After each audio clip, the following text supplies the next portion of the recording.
Good evening, this is Yuwei and welcome back to the Bedtime Stories. Today I'm going to read you The Tale of Peter Rabbit, written and illustrated by Beatrix Potter.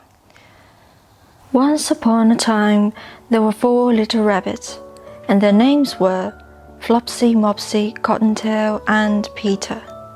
They lived with their mother in a sandbank underneath the root of a very big fir tree.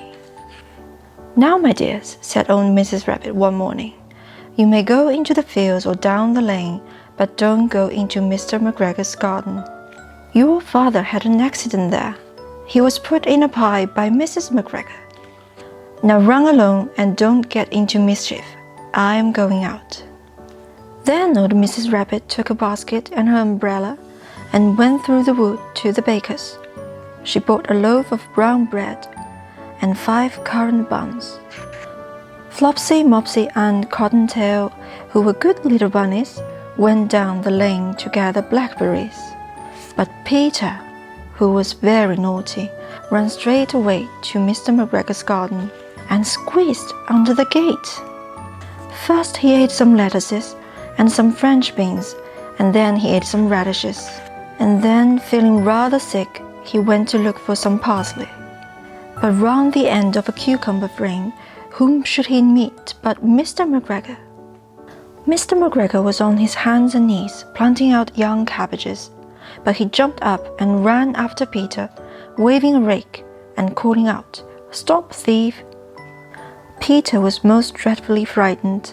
He rushed all over the garden, for he had forgotten the way back to the gate. He lost one of his shoes among the cabbages, and the other shoe amongst the potatoes. After losing him, he ran on 4 legs and went faster, so that I think he might have got away altogether if he had not unfortunately run into a gooseberry net and got caught by the large buttons on his jacket. It was a blue jacket with brass buttons, quite new. Peter gave himself up for lost and shed big tears, but his sobs were overheard by some friendly sparrows, who flew to him in great excitement and implored him to exert himself. Mr. McGregor came up with a sieve, which he intended to pop upon the top of Peter, but Peter wriggled out just in time, leaving his jacket behind him, and rushed into the tool shed and jumped into a can. It would have been a beautiful thing to hide in, if it had not had so much water in it. Mr. McGregor was quite sure that Peter was somewhere in the tool shed, perhaps hidden underneath a flower pot. He began to turn them over carefully, looking under each. Presently, Peter sneezed. Mr. McGregor was after him in no time, and tried to put his foot upon Peter, who jumped out of a window, upsetting 3 plants. The window was too small for Mr. McGregor, and he was tired of running after Peter. He went back to his work. Peter sat down to rest. He was out of breath and trembling with fright, and he had not the least idea which way to go. Also, he was very damp with sitting in that can. After a time, he began to wander about, going lippity-lippity, not very fast, and looking all round. He found a door in the wall, but it was locked, and there was no room for a fat little rabbit to squeeze underneath. An old mouse was running in and out over the stone doorstep, carrying peas and beans to a family in the wood.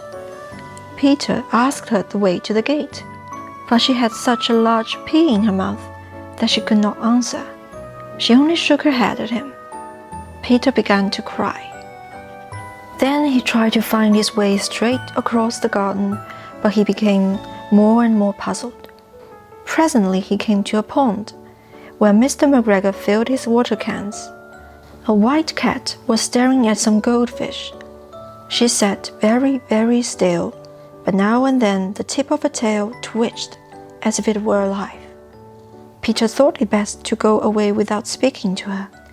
He had heard about cats from his cousin, little Benjamin Bunny. He went back towards the tool shed, but suddenly, quite close to him, he heard the noise of a hoe. Scritch, scratch, scratch, scritch. Peter scuttled underneath the bushes, but presently, as nothing happened, he came out and climbed upon the wheelbarrow and peeped over. The first thing he saw was Mr. McGregor hoeing onions. His back was turned towards Peter, and beyond him was the gate. Peter got down very quietly off the wheelbarrow and started running as fast as he could, along a straight walk behind some black currant bushes. Mr. McGregor caught sight of him at the corner, but Peter did not care. He slipped underneath the gate and was safe at last in the wood outside the garden. Peter never stopped running or looked behind him till he got home to the big fir tree. He was so tired that he flopped down upon the nice soft sand on the floor of the rabbit hole and shut his eyes. His mother was busy cooking. She wondered what he had done with his clothes. It was the second little jacket and pair of shoes that Peter had lost in a fortnight. I'm sorry to say that Peter was not very well during the evening.